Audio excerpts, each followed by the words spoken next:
અનેના પૃથુ વિસ્મરણ દ્રઢ્યસ્ય એ જ વંશની અંદર ભગીરથ નામનો રાજા આવ્યો, સગર નામનો રાજા આવ્યો.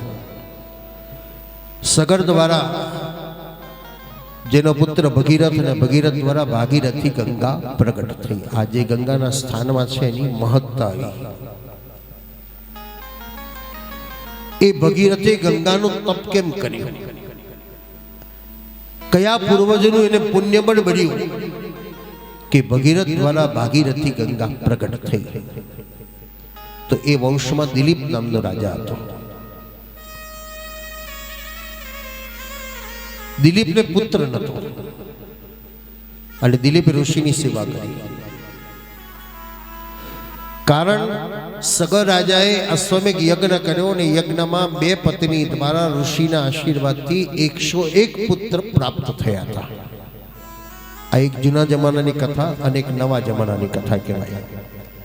પહેલાના સમયમાં 10, 12, 15 છોકરાઓ હતા. આજના જમાનામાં એક બહુ બસ આનંદ.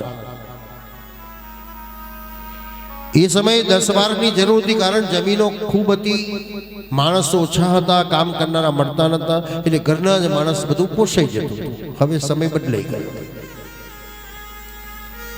100 દીકરાઓ પૃથ્વીને ભારરૂપ થયા. ઘોડો ઇન્દ્રે કપિલ મુનિના આશ્રમમાં મૂકી દીધો. એક દીકરો બાકી છે, અંશુમાન.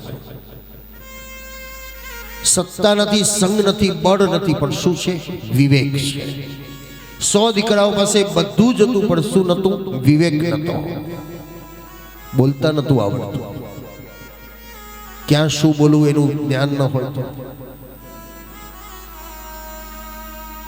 લગ્નમાં મરસિયા ગાય તો કોઈ બેસવા દે ખરો એને?